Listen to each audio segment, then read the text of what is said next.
बिस्मिल्लाहिर्रहमानिर्रहीम। नाज़रीन व सामाईन, आज मैं आपको शब कदर का वजीफ़ा बताने जा रहा हूँ जो हज़रत मोहम्मद सल्लल्लाहु अलैहि वसल्लम ने बताया है, जो हज़रत मोहम्मद सल्लल्लाहु अलैहि वसल्लम का मुबारक फ़रमान है। नाज़रीन, शब कदर की बाबरकत रात इतनी फ़जीलत वाली रात है जो 1000 महीनों से अफजल है। इस एक रात में आप जो इबादत करेंगे वो 1000 रातों में जितनी आपने इबादत की होगी वो उससे अफजल है। इतनी बाबरकत ये रात है। नाज़रीन, 1000 महीने 83 साल और 4 महीने बनते हैं, यानी कि आपने एक दिन में जितनी इबादत की होगी वो 83 साल और 4 महीने की इबादत से अफजल है। नाज़रीन, इतनी बाबरकत ये रात है। हज़रत मोहम्मद सल्लल्लाहु अलैहि वसल्लम का मुबारक फ़रमान है शब कदर के हवाले से। ये मिशकात शरीफ की हदीस है। अम्मी जान हज़रत सईदा आयशा सिद्दीक़ा रज़ियल्लाहु ताला अन्हा फरमाती हैं, आपका इरशाद है कि या रसूल अल्लाह सल्लल्लाहु अलैहि वसल्लम, जब मैं शब कदर की इस बाबरकत रात को पालूँ तो मैं क्या करूँ? रसूल पाक सल्लल्लाहु अलैहि वसल्लम ने इरशाद फरमाया, ए आयशा, जब तुम्हें ये बाबरकत रात मिल जाए तो आपने इस रात में नवाफ़िल पढ़ने हैं, और सिर्फ़ नवाफ़िल ही नहीं पढ़ने, आपने ये दुआ भी पढ़नी है। दुआ नाज़रीन आपको स्क्रीन पर नज़र आ रही होगी, अल्लाहुम्मा इन्नका अफ़ुव्वुन तुहिब्बुल अफ़्वा फ़अफ़ु अन्नी। इसका तर्जुमा है, ऐ अल्लाह अज़्ज़ा वजल, बेशक तू माफ़ फरमाने वाला है और माफ़ी देने को पसंद भी करता है, लिहाजा मुझे माफ़ फरमा दे। आमीन सुम्मा आमीन, अल्हम्दुलिल्लाहि रब्बिल आलमीन।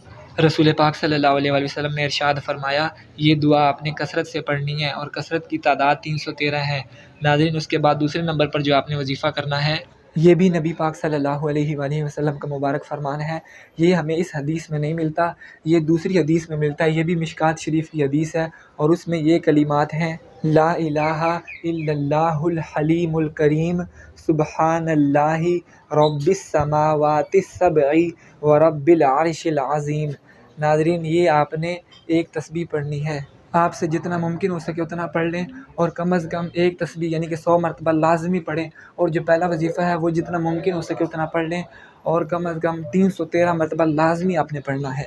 तीसरा काम, आपने छोटा सा सदका करना है। सदका कुछ भी कर सकते हैं, जो आपकी तौफीक हो।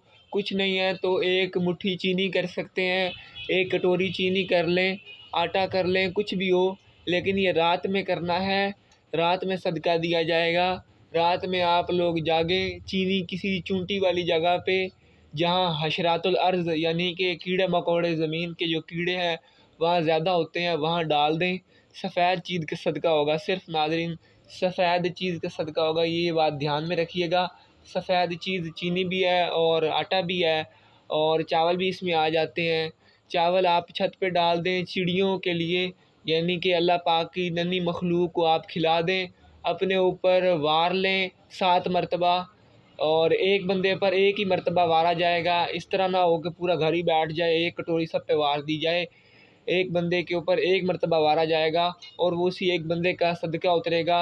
इस तरह आप पूरे घर के लिए अलहदा से एक एक कटोरी का इंतज़ाम करें और वो फिर आप खुद हिसाब लगा लीजिएगा। तो वो उन पर जो है वो 7 मरतबा हर किसी पर उनके लिए अलहदा-अलहदा होगा। एक बंदे का एक ही दफ़ा सदका उतरेगा, फिर बाकियों के लिए अलहदा होगा। 7 मरतबा सीधा और 7 मरतबा उल्टा घुमा के आप डाल दें। इसके अलावा आप पैसों से भी सदका कर सकते हैं, जो भी आपके पास है, जो भी आपकी तौफ़ीक है, 100-50 जो भी अल्लाह ताला ने आपको तौफ़ीक अता फ़रमाई है उसके मुताबिक आप लोग घुमा के सदका कर दें। अल्लाह वालों, ये 3 अमाल आपने बिलख़ुसूस करने हैं। इसके बगैर नाज़रीन आपने जो है वो नहीं रहना। आपने लाज़मी ये तीनों वज़ाइफ़ करने हैं। ये नबी पाक सल्लल्लाहु अलैहि वसल्लम के नुस्खे मैंने आपको बताए हैं, अपनी तरफ से मैंने आपको कोई बात नहीं बताई।